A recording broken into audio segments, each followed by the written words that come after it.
Cell phone ఉన్నప్పుడు ఎన్ని ఎన్ని ఎన్ని అలవాట్లు ఉంటాయి తెలుసా? మా వాడికంటే నాకు తెలియనన్ని ఆప్షన్స్ ఉన్నాయండి అంటది ఒక తల్లి. నాకు తెలియనన్ని ఆప్షన్స్ తీస్తాడండి సెల్ ఫోన్ లో. పొంగిపోతుంది. ఏంటి నీ కొడుకు అప్పుడే సెల్ ఇచ్చావు, వాడు 5వ తరగతి 4వ తరగతి. కొంతమంది అయితే అసలు వాడు స్కూల్కి వెళ్ళినోడు కూడా సెల్ ఫోన్ ఇచ్చేస్తారు. వాడు అన్ని తీసేస్తూ ఉంటాడు. వాడు ఫేస్బుక్ వాడుతుంటాడు. కొంతమంది అయితే ఫేస్బుక్ అకౌంట్లు, ట్విట్టర్ అకౌంట్లు. ఒక తండ్రి నాతో ఒకసారి చెప్తున్నాడండి, మా అబ్బాయికి 2 అకౌంట్లు ఉన్నాయి ట్విట్టర్లో అన్నాడు. వాడు 2 ట్విట్టర్ అకౌంట్లో ఏం పెడుతున్నాడు, ఏం ట్వీట్ చేస్తున్నాడు, ఎలా చెడిపోతున్నాడు చూస్తున్నాడు. వీళ్ళు ఆనందంగా చెప్పుకుంటున్నారు. అలా ఫేస్బుక్, వాట్సాప్ వీటన్ని దగ్గర నుంచి గేమింగ్ సైట్లలోకి వెళ్ళిపోయి ఏం చేశాడో చూడండి. బెట్టింగ్ కు బానిస 2 కోట్లు అప్పు చేసిన కొడుకు ప్రాణాలు తీసుకున్న పేరెంట్స్. ఎన్ని కోట్లు అప్పు చేశాడు? డిగ్రీ చదువు కోసమని కొడుకును బెంగళూరు పంపిస్తే బాగా వినండి.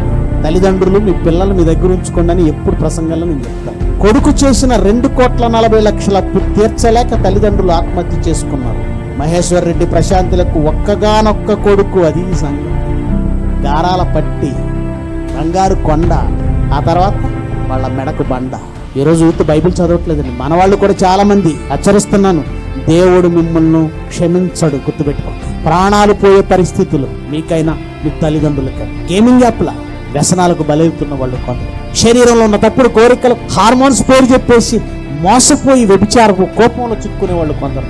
ప్రేమ పేరుతో మోసపోయి జీవితాలను బలి చేసుకుని ప్రాణాలు తీసుకునే వాళ్ళు కొందరు. చివరికి ఇదిగో ఇలాంటి యాప్లకు బలైపోయి తల్లిదండ్రుల ప్రాణాలే తీసేడుతుంది. ప్రేమైన దేవుని పిల్లలారా, యవనస్తులారా, మీ ప్రాణాలు తీసేది మీ చేతిలో ఉంది.